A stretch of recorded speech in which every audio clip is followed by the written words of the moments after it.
Snow White, rewritten by Leslie Danson. A flip-up fairy tale.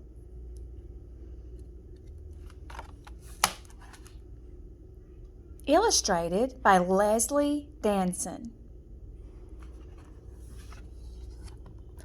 One very cold winter, a baby girl was born to a king who called her Snow White. Her face was white as snow, her hair was dark as night, and her lips were red as blood.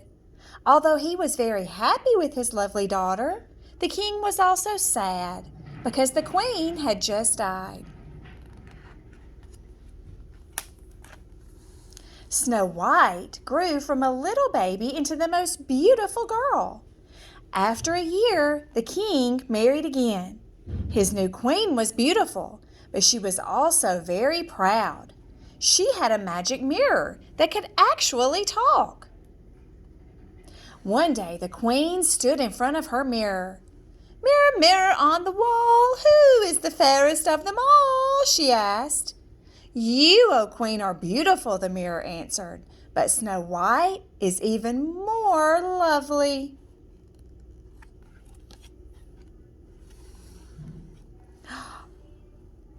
At this, the proud queen flew into a rage.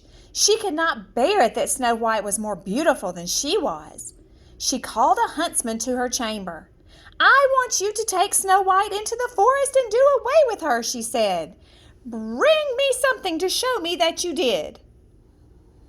The huntsman was too scared of the queen to disobey, but he took pity on the little princess and let her live.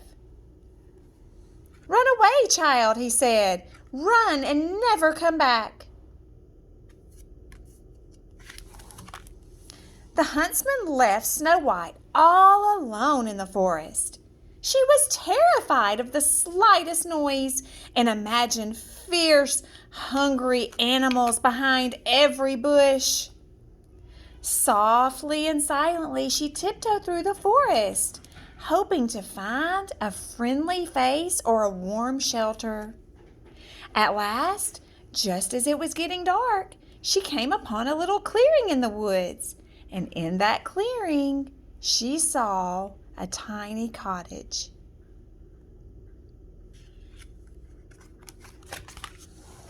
To her surprise, there was no one in. There was a table set with little plates, spoons, knives, and forks. There was a small mug at each plate, and there were 7 little beds in the bedroom, each made tidily.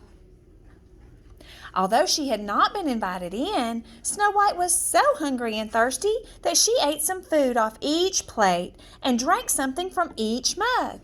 When she had finished, she felt so tired that all she could do was lie down in the bed, and she fell fast asleep.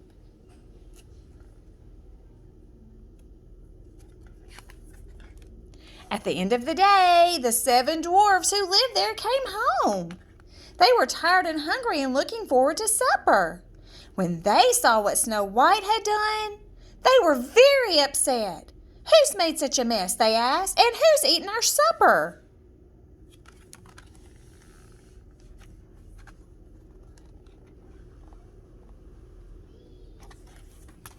But when they saw Snow White asleep in the bed, they just could not be angry anymore.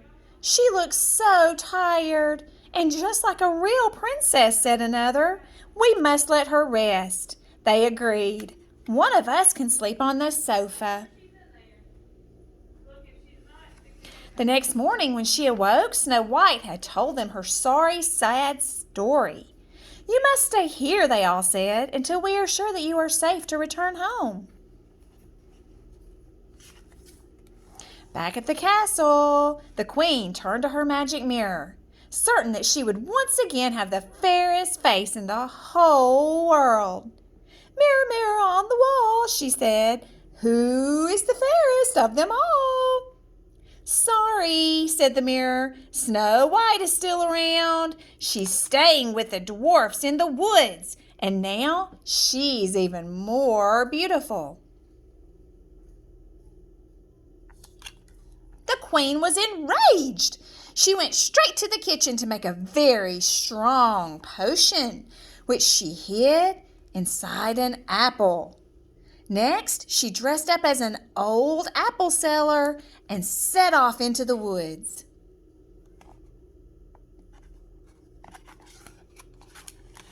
She found the dwarf's cottage in the clearing and knocked on the window. The dwarfs were all at work and Snow White was all alone. "Fancy an apple?" the queen asked. "They're very fresh and juicy." "Oh, yes, please," said Snow White. "I am a little hungry."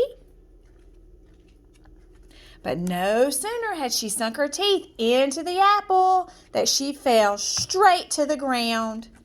The evil queen had poisoned the apple. She cackled like a witch and ran all the way back to the castle. Ha ha ha ha.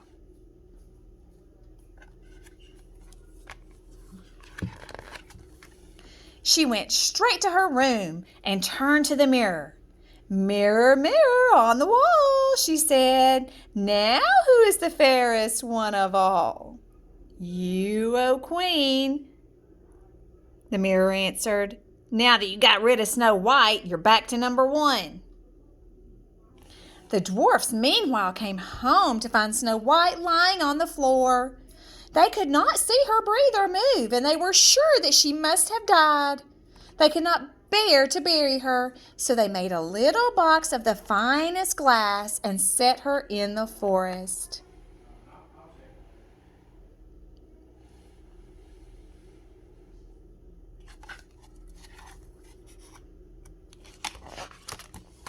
At that very moment, a rich prince was riding through the woods.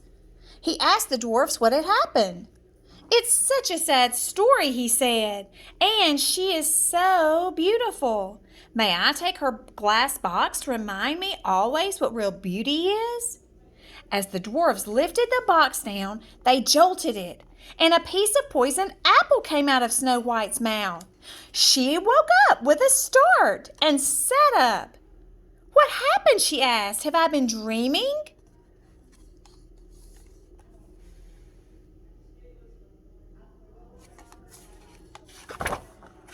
"You have been poisoned," explained the prince. "But now it looks as though you are better. Let me take you home to your father.